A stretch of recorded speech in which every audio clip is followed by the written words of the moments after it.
रही है। लेकिन एक टेलीकॉम कंपनी किस तरह से लोगों को लूट रही है, इसके पीछे किसी का ध्यान नहीं जा रहा है। ना तो सरकार का, ना ही आम जनता का। हम देख रहे हैं कि देश में अभी क्या-क्या हो रहा है।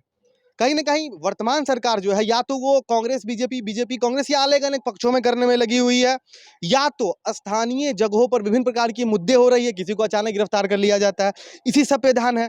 लेकिन आम जनता की जो आवश्यक ज़रूरी है, संपर्क करने के लिए, उस संपर्क पे किसी का ध्यान नहीं जा रहा है। हमारी दरभंगा जिला टीम के द्वारा कुछ दिनों पहले भी इस वीडियो बनाया गया था और अलग-अलग चैनलों ने भी वीडियो बनाया था, लेकिन फिर भी ना तो सरकार ने इस बात की कोई रिस्पॉन्सिबिलिटी ली और ना ही टेलीकॉम कंपनियों ने इस तरह की कोई बातें को रिस्पॉन्सिबिलिटी लिया। नमस्कार, आप देख रहे हैं दरभंगा जिला और मैं हूं राहुल कुमार झा। कहते हैं कि महंगाई सिर्फ खाने की वस्तुओं से ही नहीं होती है। कुछ महंगाई ऐसी होती है जो धीरे-धीरे हमारी जान तो ले रही है, लेकिन हमें पता नहीं चल रहा है। इसका सीधा-साधा नमूना है आज का टेलीकॉम कंपनियाँ। लगातार हम टेलीकॉम कंपनियों के विषय में वीडियो बनाते चले जा रहे हैं। उसमें खास करके 28 दिन वाला चक्कर जो है ना, वो सबसे गज़ब का चक्कर है। क्या विवेक जी, कुछ समझ में आ रहा है वो 28 दिन वाला चक्कर क्या है? एक बार फिर 28 से? 28 दिन वाला चक्कर पे हम लोग लगातार वीडियो बनाए थे। कई टेलीकॉम कंपनियां 28 के बदले 30 भी कर दी, लेकिन 30 करने में 28 के बदले जो 30 की तो उसका पैसा भी फिर बढ़ा दी। तो फिर से कहने का मतलब टेलीकॉम कंपनियां जो है वो जनता को बुर्बक समझती है और बुर्बक बनाते आ रही है हमेशा से। समझिए ना कि पहले कैसे जियो जो आई मार्केट में, तो जो भी कंपनियां ऑफर देने वाली थी सबको ऐसा हालत कर दिया कि सबको बेच के भागना पड़ा। बेच के यूनिनॉर था, उसको भागना पड़ा, है ना। अब बहुत सारा कंपनी सब था, आइडिया बोडा मर्ज हो वोडा आइडिया गया। मर्ज हो गया। आइडिया बोडा जो हमेशा आपस में कंपटीशन करता था, एक दूसरे से कंपटीटर था, वो दोनों को एक साथ होना पड़ा। आइडिया बोडा का कोई मार्केट नहीं है अभी, मार्केट में सिर्फ एयरटेल और जियो है। जियो है। लेकिन कहीं कहीं पे आपको दोनों सिम यूज करना पड़ेगा। अगर आपको नेट की ज़रूरत पड़ती है तो आपको दोनों सिम यूज करना पड़ेगा। एयरटेल 1 महीना के लिए 249 रुपये चार्ज करती है, जो पहले 149 रुपया नहीं था। तो वो तो नेट वालों के लिए है। अब मान लीजिए जिसको नेट का ज़रूरत नहीं है, मान लीजिए कोई कीपैड मोबाइल रखा हुआ है। और अब इसमें भी समझिए ना कि 249 दे करके आपको पूरा महीना काम नहीं चल जाएगा। नहीं चलेगा। उसमें भी आपको दोनों सिम रखना पड़ेगा, काहे कि दोनों का टाई अप है। एयरटेल और जियो जैसे लगेगा कि दुश्मन है, लेकिन है दोनों दोस्त। दोनों दोस्त हैं। जहां पर एयरटेल का बढ़िया नेटवर्क रहेगा वहां जियो का नहीं रहेगा, हाँ, और जहाँ जहां जियो का रहेगा वहां एयरटेल का नहीं रहेगा। मतलब कि अगर आपको नेट की आवश्यकता पड़ती है तो आपको दोनों कंपनी का रिचार्ज करवा के सिम रखना होगा। एओ कंपनी से आपका गुजारा नहीं हो सकता है। नहीं, वो तो मान लीजिए जो नेट वाला है उसके लिए नेट वाला झमेला है, और जो कीपैड मोबाइल रखता है, वैसे भी भारत को जो है सो अभी तक गरीब देश की श्रेणी में ही रखा गया है। और यहाँ पर कुछ व्यक्ति ऐसे हैं जिसका प्रति व्यक्ति आय एक दिन में 250 रुपए से भी कम है। अब अगर 250 रुपए से भी कम है, उस स्थिति में पहले जो था वो 10 रुपए का कूपन से काम चलता था। फिर जब कोविड आई, कोविड के बाद जो है सो 99 रुपए कर दिया गया। समझिए ना, इतना महंगाई तो बढ़ रहा है, लेकिन जिनको वृद्धा पेंशन मिलता है अभी तक उनको 400 रुपया ही मिलता है। 400 उस 400 रुपये में अगर 150 रुपया मोबाइल रिचार्ज में ही चला जाता है तो 250 रुपया क्या एक महीना उनका गुजारा चल जाएगा? अब वो भी सिर्फ 28 दिनों के लिए ही। वो भी सिर्फ 28 ये दिन में। 28 दिन वाला करके जो है सो साल का ट्रिक तो लगा दिया टेलीकॉम कंपनी वाला 13 महीना का, और पेंशन तो मिलता है 12 महीने का ही। अब बताइए। तो इस उसके बाद भी क्या है कि पहले ये हुआ कि ठीक है 99 रुपए का आप रिचार्ज करवाइए, और 99 रुपए में आपको जो है सो कुछ टैरिफ करता था, और टैरिफ के अनुसार जो है सो बात हो सकता था। और कुछ दिन पहले से क्या देखे हैं कि वो 99 को कर दिया है 155। यानी कि अगर अब आपको इनकमिंग आउटगोइंग कॉल मोबाइल में रखना है तो 155 का रिचार्ज करवाइए, और नहीं तो कुछ दिनों के बाद जो है सो वो भी। समझिए ना, इस टेलीकॉम कंपनी वाला पे पहले केस होना चाहिए। काहे कि जब भी सिम बिकता था ना पहले, तो लाइफ टाइम करके सिम बेचा करता था। हाँ, और कि अभी जो इनकमिंग। है इनकमिंग आउटगोइंग बंद हो जाएगा जब आप रिचार्ज नहीं हाँ, करवाइएगा। हाँ, वही बात था। पहले सिम बेचा था तो जो हम लोग जो पहले सिम लिए थे, वो बताया था कि इनकमिंग जो है वो life life time time free. Free है। और अब कुछ दिन पहले से मैसेज आने लगता है, आपका आउटगोइंग बंद, आपका इनकमिंग बंद। अब इस पे कोई ध्यान नहीं दे रहा, ना तो कोई नेता, ना ही कोई समाज सेवी, ना ही कुछ, मतलब किसी को कुछ मतलब ही नहीं है। वो लोग काहे ध्यान देंगे भैया? वो टेलीकॉम कंपनी बुर्बक इतना जो पैर पसार रही है, वो बिना पैसे के पैर पसार रही है। सब जगह पैसा जाता है, ये बहुत बड़ा राजनीति है। एक बार बीएसएनएल घोटाला याद है आपको? हुँ। ऐसा ही जियो घोटाला हो रहा है, नेट घोटाला हो रहा है, सब कुछ घोटाला हो रहा है।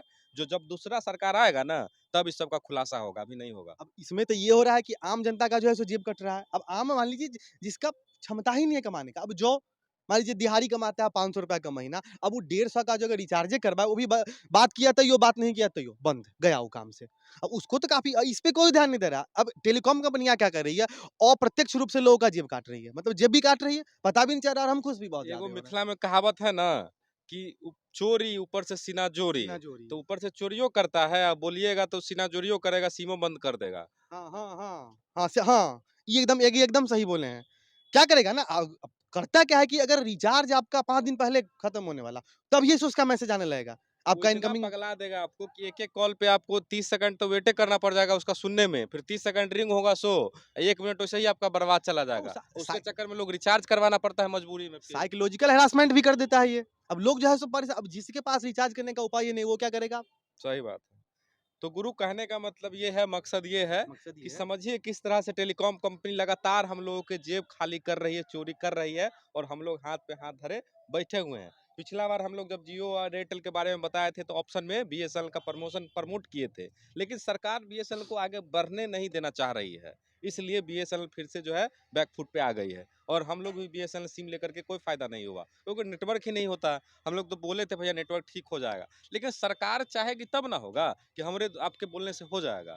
वही है ना सरकार का जो सरकारी उपक्रम है उस पर तो काम ही नहीं कर रही है। और जो ये प्राइवेट कंपनियां, और खास करके एक बात और है ना, नोटिफिकेशन तक नहीं देता है। जी, हम जी। जो है पिछले महीने में 99 रुपए का रिचार्ज करे, दिखा रहा है कि plan not valid, plan not valid.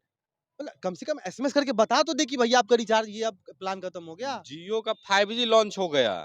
BSNL का 3G पे अटका हुआ है। अटका हुआ तो है। समझिए ना सरकार क्या सीधा-सीधी निर्देश कर रही है जनता को कि भैया जियो ले लीजिए, बीएसएनएल हाँ। यूज़ नहीं नहीं, कीजिए। नहीं, नहीं, नहीं, नहीं, हाँ, नहीं, नहीं, उसमें नहीं, हम नहीं कीजिए। सर्विस-वर्विस नहीं देने वाले हैं। हाँ, जो उद्योगपति है उसको और आगे बढ़ाइए, और जो आम जनता है वो जो है सो लुटाइए। हुँ। और खास करके भारत में सूचना का अधिकार सबको होना चाहिए। और ये निजी कंपनियां क्या कर रही है, मतलब इंडिकेट तक नहीं करती है। कब तुम मैसेज तो कर दो कि ठीक है आज से 99 रुपए का रिचार्ज खत्म हो गया। अब हम जो है सो रिचार्ज करने के लिए देख रहे हैं, अरे 99 का तो रिचार्ज ही नहीं हो रहा है। समझिए ना कोई महिला वृद्ध है उसको 99 का आदत है कि 99 करवाती है, दुकान पे जाके बुड़बक बन जाएगी, कहेगी, "हे बउआ हम तो हर महीने रिचार्ज करबै छी।" तो नहीं वो और सब अब कोनो बात नहीं। ग्रामीण में कभी कभी जो है सो कस्टमर और दुकान वाले के बीच हो बहस हो जाता है। जाता है। बहस हो जाता है। उसको लगता है कि दुकानदार बुड़बक बना रहा है, पैसा खा रहा है। पैसा खा रहा है वो। फिर भी इस तरह की बातें नहीं हो रही है। हमें लगता है कि इस विषय पर सरकार को भी ध्यान देना चाहिए, और जो टेलीकॉम कंपनियाँ वाले हैं, वो भी थोड़ा ध्यान दें। ख़ास करके जो चूँकि अब भारत विकसित देश तो नहीं है। अब यहाँ पर जिस तरह के व्यक्ति रहते हैं, जिसकी प्रति व्यक्ति आय 250 से भी कम है, वो आपको ढा ₹150 का महीना रिचार्ज कहाँ से करवाएँगे? अब नहीं करवाएँगे, इनकमिंग, आउटगोइंग बंद हो गया। उससे अच्छा तो फिर ये है कि भारत सरकार को पोस्टल योजना शुरू कर देना चाहिए। डाकघर में लोग चिट्ठी लिखेगा, सही बात है। बेहतर है उससे। बेहतर ₹2-4 है। का टिकट लेगा, चिट्ठी 5 दिन के बाद तो पहुँचेगा। कौन ज़रूरी रिचार्ज करवाने का? क्या? एयरटेल जियो से हमको लगता है एयरटेल चूतिया बनाता है। आप क्या जितना 2 जीबी अगर जियो में यूज़ करते हैं, वही 2 जीबी अगर एयरटेल में यूज़ कीजिएगा, तो 1 घंटा चलेगा तो आधा घंटा चलेगा। एयरटेल इतना बुड़बक बनाता है कि अगर गलती से आपका भर रात नेट अगर चालू रह गया, तो 1.5 जीबी आपका खत्म हो जाएगा। तो ये सब सिस्टम है और ये सब लूटने का नया-नया तरीका है। लुटा भी रहा है, पता भी नहीं चल रहा है। और करता क्या है ना, कभी सबसे बड़ा कैसे कभी-कभी क्या करता है ना, नेटवर्क का जो प्रॉब्लम रहता है, उसको कॉल कीजिए, कहेगा सर टेक्निकल इश्यू, टेक्निकल इ अरे तुम फिर रिचार्ज का है, रिचार्ज के वक़्त में क्यों चिल्लाने लगता है? रिचार्ज में तुम्हारा टेक्निकल इश्यू नहीं रहता है? चलिए 4 दिन तुम्हारा नेटवर्क बंद रहा, फिर दे देता है। चलिए ये सब कोई बात नहीं, लेकिन हम ये बताना चाह रहे हैं कि आम जनता कैसे अप्रत्यक्ष रूप से लुटा रही है। इसका जीता-जागता नमूना आज का टेलीकॉम कंपनियाँ भी है, और इस विषय में सभी को ध्यान देना चाहिए कि इस तरह से कैसे इसका निदान किया जाए। बाकी आप अपनी प्रतिक्रिया कमेंट के माध्यम से ज़रूर दें, और दरभंगा जिला देखते रहें। दरभंगा जिला के साथ विवेक मुस्कान, और साथ में मैं सहयोगी राहुल कुमार।